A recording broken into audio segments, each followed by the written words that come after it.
Good morning from Vietnam, Amy. Thank you so much for spending your time to join the Inside Sharing Show and spend and share your journey with our audience. It's a great honor for me and the audience here in this region. Thank you so Thank much. you. Thank you for inviting me. Thank you very much. Amy, to start the program, can you help to introduce who you are to our audience so they understand more about you and the work that you've been doing? Can you do that, please? Sure, I'd be happy to. So, I'm a former Fortune Global 50 executive, and I'm a consultant to the C suite, to senior executives and boards and leaders at global companies like Bank of America and Adobe and The Gap. And I was grateful to be recognized by Forbes magazine as one of the top coaches for legal and compliance executives. And I'm a member of Marshall Goldsmith's 100 Coaches. And then I guest lecture as a guest visitor professor at Stanford and UC Berkeley and Tufts University. And I contribute to Harvard Business Review and Fast Company. And I wrote a book last year on promotability and created a free assessment for people. I went to Georgetown Law School and Tufts undergrad. And then I also have been involved in diversity and the Women on Boards movement and trying to get greater diversity on corporate boards and better corporate governance. Wow, there's a lot of amazing work that you are doing. So we will explore one at a time. Allow me to bring you all the way back to you when you were a little girl, okay? And maybe when you were young, and what did you dream one day when you finish school, go out to work one day? What you gonna become? Did you have dream that dream? I did. I think my very first goal was to be a teacher. My mother A had been a teacher. teacher, Uh-huh. and then I became more and more interested in a little bit more activist work as I got older. So when I got into high school, particularly, I was more interested in public interest work, and that led me to law school, where I worked for the American Civil Liberties Union one summer and helped to work on the Americans with Disabilities Act, which was a real privilege to help change the laws in the United States to give access to people with disabilities. So that was one of the best jobs I ever had. That was a summer fellowship. And then my law school loans kicked in, and I realized I had to make some money. And so I went to work for a law firm, and I practiced there for about 3 years, and it was great training in terms of understanding litigation and how our justice system works, civil litigation works, to represent individual people and corporate clients. But I didn't feel fulfilled. As a litigator, you're stuck with the facts. You can't go back and make history. You defend your client or you sue people based on what happened. Yes. And you can't change it. And I didn't like that. I didn't like being stuck with the facts. I wanted to be ahead of the problem and helping people to prevent problems and to make better decisions, because I found that a lot of litigation was very wasteful and just people very angry and wasting a lot of money, and I just didn't find it useful. And so I wanted to be more of a change maker and in a position that enabled me to help solve problems before they happen. So then I went into human resources for about 10 years, and that was really terrific. And so I learned HR and how to try to support employees in companies and executives in making fair decisions, because sometimes a decision should be made on behalf of the company, and sometimes a decision should be made on behalf of the employee. And so I did investigations and all kinds of work, and it was a wonderful, supportive family environment. I had my two daughters while I was working at it was an insurance company, and I really enjoyed doing the HR work. And then I was asked to move over back into the law department to start the first ethics and compliance program. And that was really exciting to build on all the policies and the corporate culture work that I had done and bring it into the legal work. And so that was an incredible opportunity to pull together my culture and HR work with my legal expertise around ideas of fairness and how do we do the right thing as a company. And so I felt very, very fulfilled, did all kinds of things there, and then eventually moved to healthcare and had a really exciting job. That was my first executive role at McKesson U.S. Pharmaceutical, and I built the first compliance and ethics program there for a $90 billion company there, and that was fun because I was building a program from scratch. So it was a lot of change management and educating people and influencing, and it was a tough job, but a really exciting one, and I had the privilege of building a team from scratch, and that was an amazing experience. And then by the end of that, 4.5 years I was there, and then I decided I needed to take a little time off for family and to regroup. And so I took a planned sabbatical, and I taught law school in the Mission in San Francisco at Golden Gate University Law School, and taught compliance and ethics. And then I got headhunted out to Sacramento, California, which is where I am now, to work as the Chief Administrative Officer of the Dental Association. And that was fun because I had about half the company reporting to me. So I had IT and communications and legal and HR and project management. And so that was a really great experience because I got to work at an even higher strategic level, and they were doing a lot of really interesting things with their business and strategic interesting things. And then after I did that, I decided to start my own consultancy, dedicated to coaching. I went back to graduate school and got my coaching certifications. I had always hired coaches for my executive roles, and so I knew how beneficial it was and how much it really, really helps in terms of achieving your goals and having that support. And so now I speak and write and I advocate and coach and work with executive teams on how to create a healthy work environment and how to navigate difficult political situations and how to help other companies do the right thing. Amy, thank you so much for sharing. If you look back, you wanted to become a teacher, and then one leads to the next, and then your career go a whole different level than being a teacher. And then you travel, you gave keynote speaking and executive coaching for other people. You help organizations to transform, build a culture and things like that through your company. So that's a very different from what you want, and how amazing, from that to the thing that you achieve. When you look back at that, how did you feel? Well, it's still a service profession. I would say that the through line that's consistent for me is that wanting to feel like I made a difference and wanting to feel like I removed obstacles for people and reduced pain and increased satisfaction and hopefully happiness even. And so I think that's been the one consistent thing in each of the roles. I do get bored, so I like to keep learning, and so my career is marked with a lot of change. It took me a while to realize that was just who I was, because I thought, why am I not happy being a lawyer? Why am I not? I worked so hard for this. Why can't I just stick with one thing? And I think it was because it was fun to integrate things and just to keep going. And I've met so many wonderful people by doing that. It's still teaching in a way. It's always involved influencing. You can't achieve anything great by yourself. Amazing. We cannot achieve anything great by ourselves. That's a very wonderful quote to remember. So Amy, thank you for bringing that up. When you're at the very successful position at the C-suite level, and then you took a leap of faith to do something that not a lot of people are doing.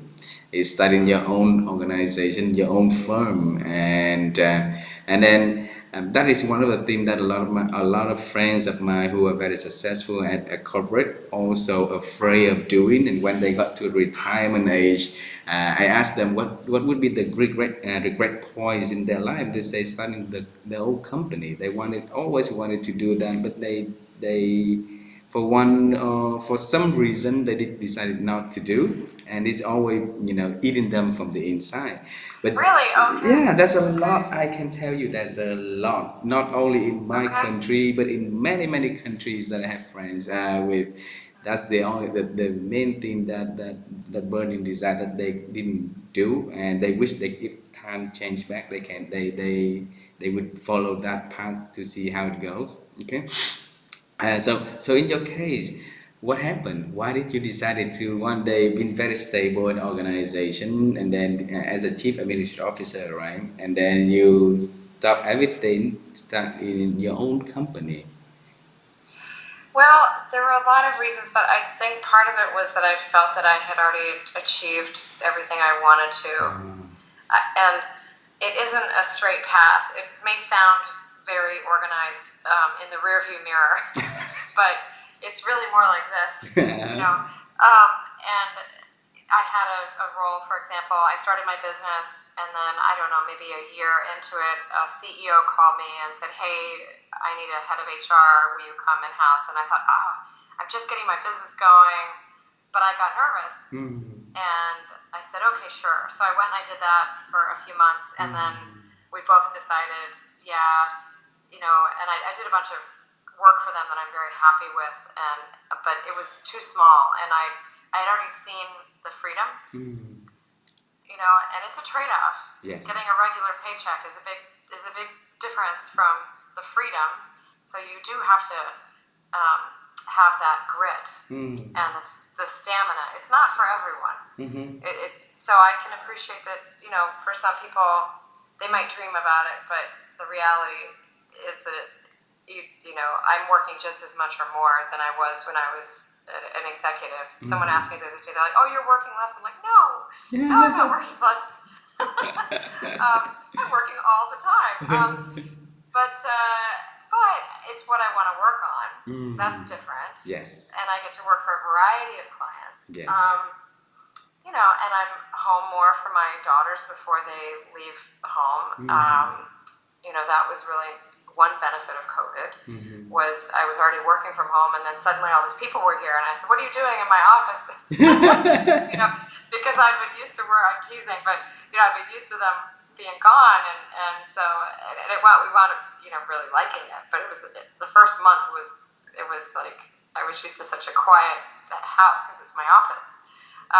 So I would say it has been nice, and as I get older, I think it's nice too because you can work once you have established your business. If you're successful, you can work as much or as little as you like. Yes. If you have the boundaries, if you can set the boundaries.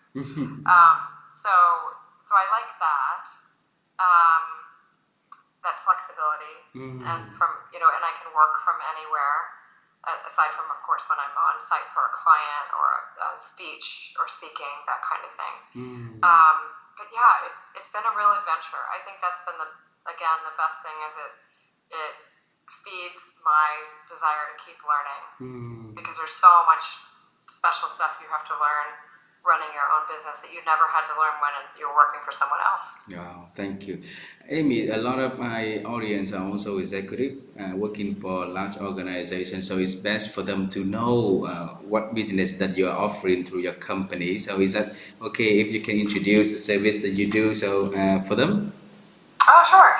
So I offer one-on-one executive coaching. Okay. I offer team executive retreats and alignment, which has been very popular, especially after the pandemic, because a lot of teams either felt like they weren't together anymore, and literally they weren't, or they had to hire executives that they never met. And so I design retreats, and we get on the same page about their goals, their strategy, their behavior norms, what the culture is like, which has been very difficult for people when it's been remote. And some people are staying remote, some people are going hybrid.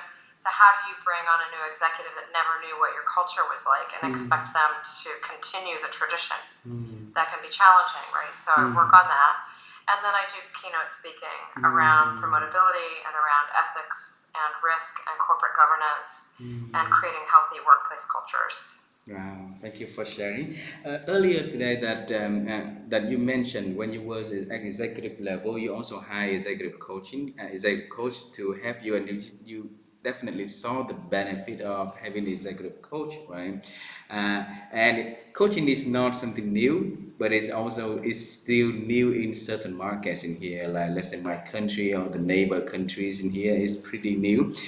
So it's best if you can help us to see from the recipient point of view, and when you receive an executive coach, what benefit that brought to you, and so at the executive level, like you are, why is it benefiting, so that we can co-promote that coaching practices in the future. If I had to sum it up, I would say that the number one reason to get a coach is that we all have blind spots. And if we're not aware of our blind spots, we cannot change them. And if we can't change them, they can come up and they can be career killers, or they can stall you. You can flatline and hit a ceiling on your personal growth. And a coach is one of the most psychologically safe places to have that level of support, because it's total trust, it's total confidentiality, and I work directly for businesses to support their executives. But I have an airtight confidentiality clause that says, even though you are sponsoring this executive because it's good for you, it's good for them, we don't talk about anything that is shared, because it's in our mutual benefit. So that's what I found, because the higher you get, the quieter it gets, and you don't get the feedback that you need. But people have an opinion of you. People are judging how you're doing, and they may or may not tell you, and you want to know that, even if you disagree. I've told people this too.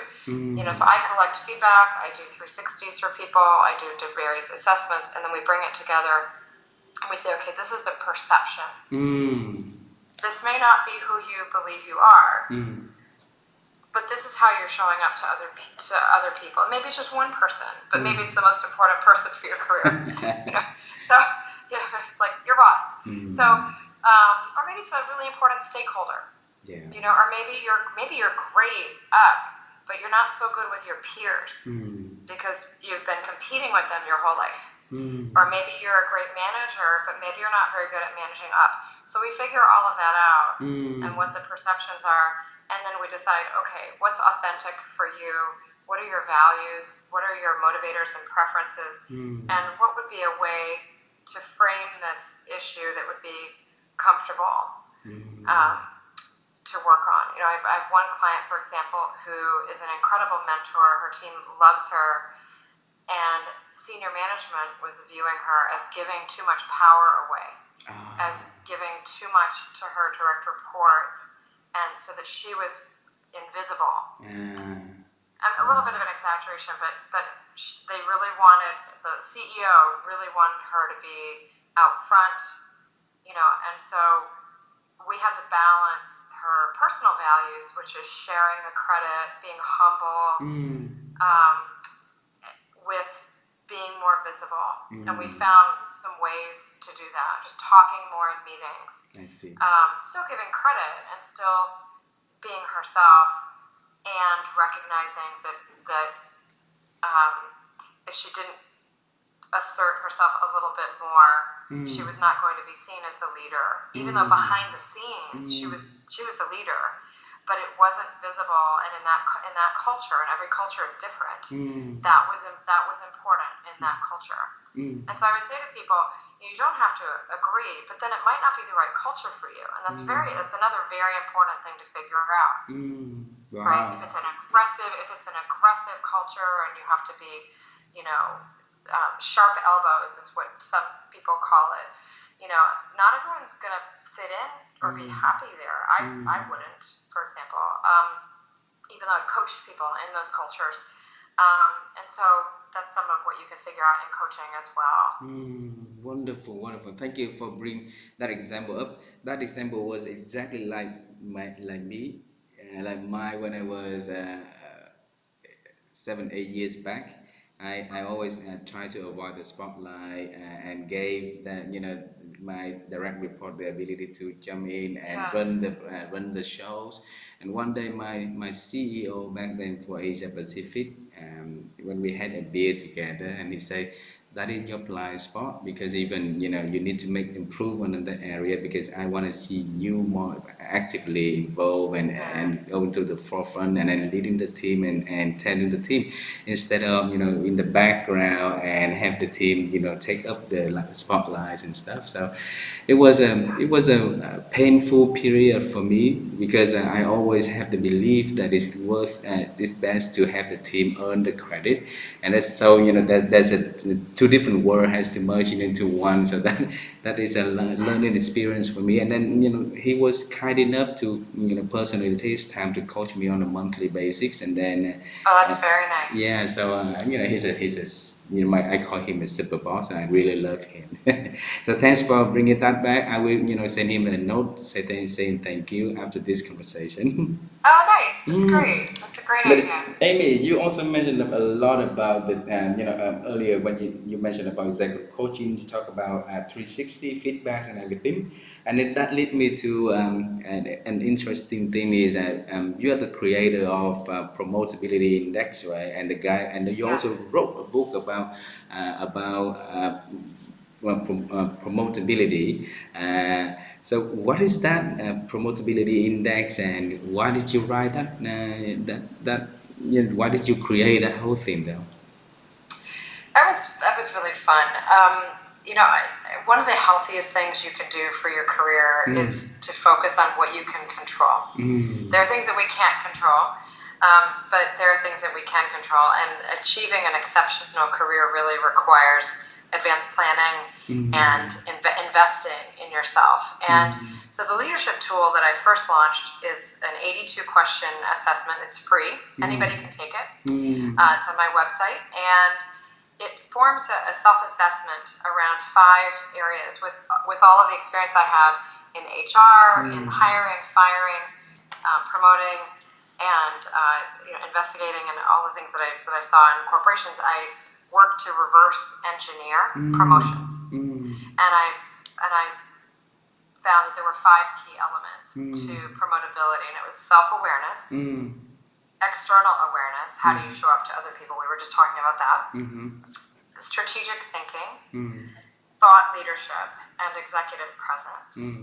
And they can vary in cultures in terms of what might be weighted more heavily in one area or the other, but usually in most companies, those 5 are important. If you think of who's at the top, they're usually pretty good at all 5 of those. What is the fifth one? Strategic thinking, thought leadership, executive presence, self-awareness, and external awareness. Okay.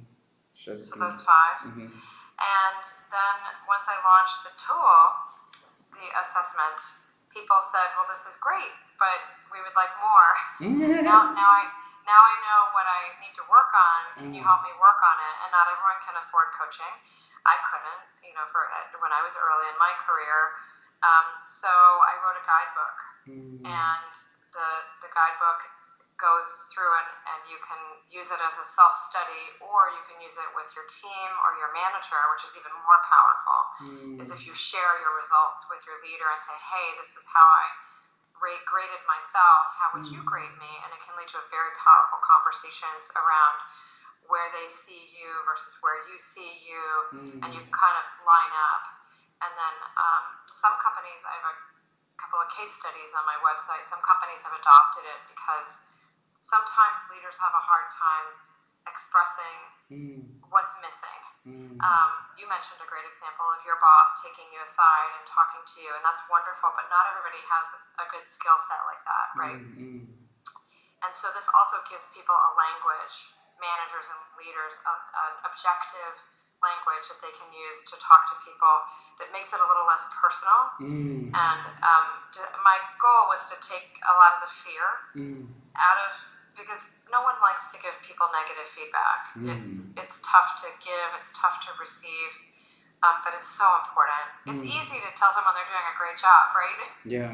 I mean, that's fun, that's great. Hey, you did a great job on that. It's a little harder to say, hey, on this, we make a decision. Am I going to tell them or am I not? Are they going to get mad at me? Is it going to damage my relationship? We go through a mental calculation of, is it worth it for me to tell them, right? Yes. Even when you're a manager, or if it's a friend or a colleague, a coworker, and if you know that person is open to the feedback, then you're much more likely to give it. And so one piece of advice that I always have for people is, if people were to do one thing for their careers, one of the most powerful things you can do is ask your boss or a coworker or your direct reports, if there was one thing I can do to be more effective in my job, what would that be? Then stop talking and just listen. And they will, it's hard to do, but you just ask for one thing. So it tries to simplify what's really a very complex issue, right? And usually people will either say, well, you could, actually, thank you for asking. It would be great if you gave me more notice, of this. Or if, I think when you talk, you need to give better eye contact. Or, whatever it is. And then you say thank you. And you don't have to agree, but at least then you know what they think. And then you can decide what to do with it. But if you ask 3 to 5 people, you're going to get some really great development ideas for how to get better, if you want to. And so one thing I always tell people that I wish I had done when I was younger is not have been so afraid to ask, because it's scary, it's threatening, it can feel threatening, and we're not programmed to want to hear negative things naturally. It's something we have to learn, and we have to fight against it. We love it when people give us a compliment, right? but that's fun. But someone saying, hey, can I? Yeah, you said it was difficult, right? When your boss gave you feedback, it was difficult when I give it. So I would always say, the earlier you can get good at both giving and receiving respectful and helpful and honest feedback, the better. Because you'll just fail fast. Just fail fast and grow so much quicker. Thank you so much for sharing that. I think feedbacks are so important for our development, and I think not only opening for receiving and giving feedback, also sincerely to show the other person that you really appreciate the honest feedback to share with you, so that and create the openness in the conversation, so that between the two, this easy for both sides to really open and sharing.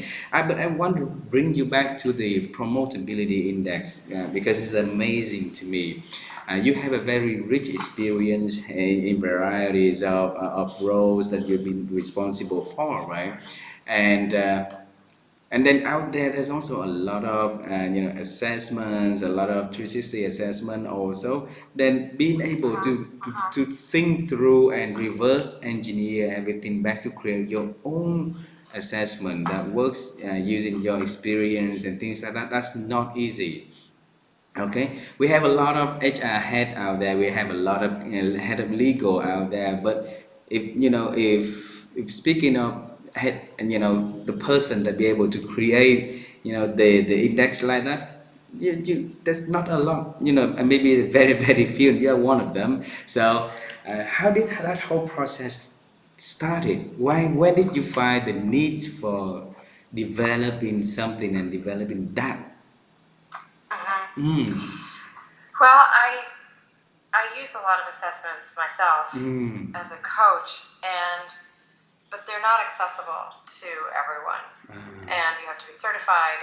And I wanted something very simple and elegant that would be inspiring and that would, for people who want to keep learning, who have a growth mindset, that I wanted them to feel like they could get unstuck if they maybe didn't have a supportive manager or they were having a tough time with their work. And there's been so much disruption.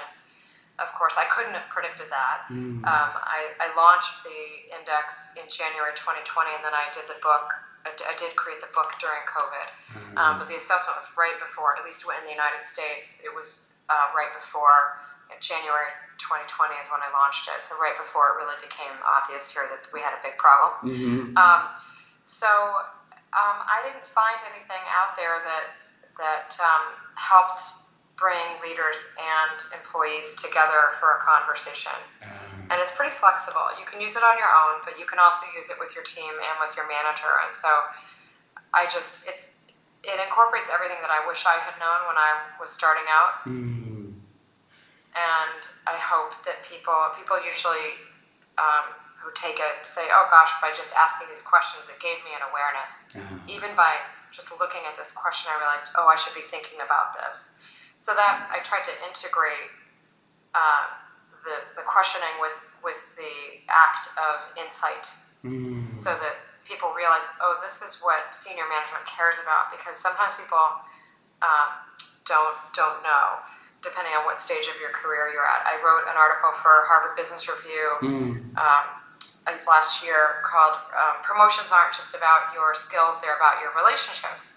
Because what I also found, a lot of people at the mid-level of their career, like around director or senior director, they can, and people beyond, they can, especially technicians, like lawyers, IT people, scientists, they can get very caught up in their technical qualifications, degrees, certifications, and those are important, depending on which. If you're in cybersecurity, you really need to know IT pretty well, right? They're important. But at a certain point, your relationships become just as important or more important if you want to continue to move ahead, because you're going to be leading people and you're going to be working on a team with other people that need to trust you and that need to feel they can work with you. And so at a certain point, your relationships, it flips, and what used to be really important to get the job, all your technical qualifications, it flips and it becomes about relationships to get to climb the mountain higher. So my wife Vivian and I, we always argue about the chicken and egg in terms of how if we've been running the business. So is business going first, then we build relationship, or because of the relationship, then it have to be better businesses. So I would tell her this, at certain stage, we build the competency first, and then when up until a certain stage, flip backward until build a relationship, and that's when the business going, or promotability also growing from there, right? So Amii, how can we make ourselves be effectively promotable, in your opinion, though? Well, I would say work on the 5 key elements, and be accurate in your self-assessment. The best way to do that is to take the assessment and then talk to someone else about it to validate it, because we might have a certain impression of how we think we are. And some stories that I've heard that are wonderful, actually, is sometimes people have taken it to their boss, and the boss has said, "You rated yourself really harsh on this. I think you're really good at these things, and actually these other things are things that I think are holding you back. And so let's talk about how to get you some opportunities to work on those, and I'll support you." That's an ideal situation, right? And that does happen. It's a conversation starter. I believe it inspires thinking. And there are many other assessments out there. It's one way of looking at leadership. It's not the only way. But I think that it's helpful, and I've gotten nice letters from people saying that people I don't even know that say they used it and they got promoted. So I have a newsletter, and I just published that today, actually, from a beautiful email that I got from someone that made me very happy. Wow. So.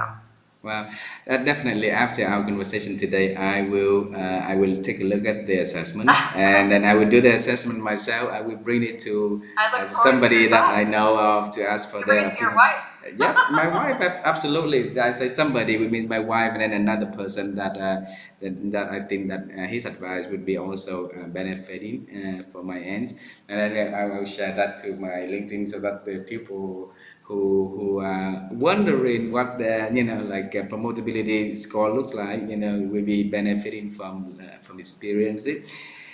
Amy, we've been exploring your past, your present, and is there anything new, anything exciting you're planning to do about doing, and you would like to share to our audience?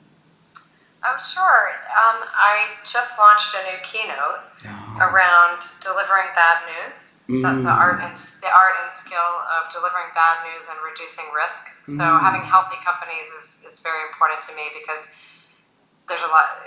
If a company is unethical, eventually, I believe it's not sustainable. Yeah. And then the company goes out of business, and the investors lose money, and people lose their jobs, and then communities lose their tax basis. It's bad all around. So I very much believe in doing everything we can to have healthy companies. And so I've looked at why sometimes companies don't listen to bad news and why it's so difficult. And so I wrote an article for Fast Company a couple of years ago, and then I became really intrigued by the social science research on that. And so I just started doing a keynote and spoke to 1,000 people in Chicago at the Auditors Association a couple weeks ago, and that was really fun. And I've interviewed people who have some amazing stories, good and bad, about trying to warn companies about things. And it's we're not programmed to want to hear it. So my advice, then I created a tool that I have on my website around 6 steps to delivering bad news. So if someone is in a position where they need to do that, my goal is to help them. So there's a saying of if you're the person delivering a bad news, you're going to get shot. I don't know if that's it might be just an American saying, but so it's around don't shoot the messenger because it's beneficial for everyone, and sometimes people had nothing to do with the bad news. They just unfortunately it's their job to share it. Like bad earnings reports or a fraud situation or a cybersecurity breach or lots of things.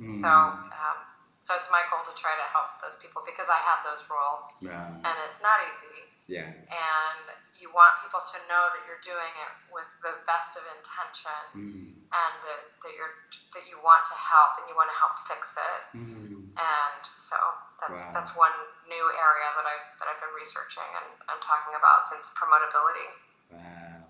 Thanks for sharing. Like you said earlier, our brain is our human nature. We hardwired to give it good news, but we don't respond well to giving bad news, right? So I think this one will help for us to have at least a guideline of when we get into that situation, how to do it the most effective way, the most professional way also. So I will take a look at that also, Amy. If you look back at your, from your very, very small age up until now with all the success that you've been having, if there could be any words to describe that, what would that, the secret sauce to your success, Amy? What would that Oh be? gosh, it'd be curiosity. Always wanting to learn, being curious. Curiosity. And then how can you help yourself to stay in curiosity that long though? I think I drove people nuts when I was young. My mom said it was a question box. So for me, it's just always been built in at the doctor. Why is it? So I just always wanted to know everything. which of course is impossible, but but you could still ask. I just find a lot of things interesting, and so I think also always being open-minded that there's always something to learn from a situation or from other people. So that's just kind of kept me going. That, and I'm very persistent. I'm pretty stubborn about wanting to get to the bottom of things, and I like building things. So Amii, my observation about this is you have a very deep level of thinking, and that curiosity maybe the source of help you to expand the thinking. And my wife and I, whenever we had a chance to talk to thought leaders, we always ask about the secret of how they do the thinking process. And the reason for that is that we believe that our ability to think actually is not increasing, but actually is on the decline mode. And then if we can expand and have sharing more and tips and techniques from the people that we got a chance to talk to, how they think, and how they nurture the process of thinking, how they create the environment for them to self thinking, so that if somebody can learn from the tips and the techniques from those experts to share, then reapplying to their way of living, that would be and that can help people to increase the ability to think again. So my last question for you today is, Amii, if you can share your secrets of how Amii's thinking is, and so that we can pick and learn from your ends. Can you share that? Sure. I hope I can help with this. That's a very interesting question. Because it's unconscious. Yes. So that is really interesting. I would share one thing that occurred to me while you were talking, is that if something scares me, I pay more attention to it, and I usually do it anyway, and I challenge myself to do it anyway. Okay. And for example, public speaking is not a natural thing to do. Most people would tell you. And so I made myself do it starting, 25 years ago. When I was starting out, I would volunteer, and I would just say, just get up there, and it wasn't easy, and I'm sure it was terrible the first few times. But you get better, and you ask for feedback, whether you fight your instinct not to want to hear it, and you look at people who are great, and you're like, oh, what are they doing? Like, what's so good about what they're doing right now? And then you get better, and you're like, oh, and just pick one thing. Like, maybe it's their eye contact, maybe it's how they're holding their body, maybe it's, their topic, or maybe they're a little bit funnier, they smile more, or they, so you can learn so much from so many different people. So that's one thing. It's just, I think it keeps life exciting, and it means you're learning if you go towards things that are healthy, but that give you a little bit of like, oh, I don't know if I can do that, but that keeps you young, and I think it keeps you learning. And then you can always, and asking for help from people who are better than you. That's a great way to learn. And people love being asked. It's very flattering. It's a very nice thing to do, actually, for someone, is to say, you do this so well, I'd really like to get better at that. How do you do it? And that's a fun way to bond and to learn. So those are some things that I do. Wow. Thank you so much for sharing that. And I always believe in that, the more that we can become, we are becoming, and the more we want to give back to the people. So, if you ask, and but asking have to be in an appropriate way also. You just cannot, So if we see the sincerity in you, in learning and in growing, in expanding, definitely, we're extending out to help, and we will have to the end, and we need to make sure that you're becoming greater at what you are looking for to become. So it's a very nice word to encourage people out there who listen to this conversation to keep asking, like you said earlier on this conversation too, right? This is something that you would change if you come back long ago and ask. Yes. Oh, I made so many mistakes. We so all. many. So, but that's just part of life. Yep. Amy, thank you so much for this hour spending with me and the audience of the Insight Sharing program. I said earlier that I said thank you so much for spending your time with me and the audience of the show. Sorry for the disruption in the internet. And I really enjoyed the conversation with you today, and I hope you enjoyed the conversation also. I, I I, did. I admire the works that you do, and I congratulate you for all the amazing things that you've been doing. I wish you and your company will continue to expand, and there's maybe more things that you'll be introducing to the market, so that we benefit in individual like us, and then for organizations also, and the way to to build up a great culture for organization, something that Thank you. maybe, yeah. So thank you very much. And if one Sure. day your family will come to my country, please let us know. We'll be I so hope we will. happy. Thank you. Thank you very much. I would love to. I do hope I get to come. And good luck with your business. And please tell your wife hi. All right. And I'm sorry to get to meet her. But thank you for inviting me.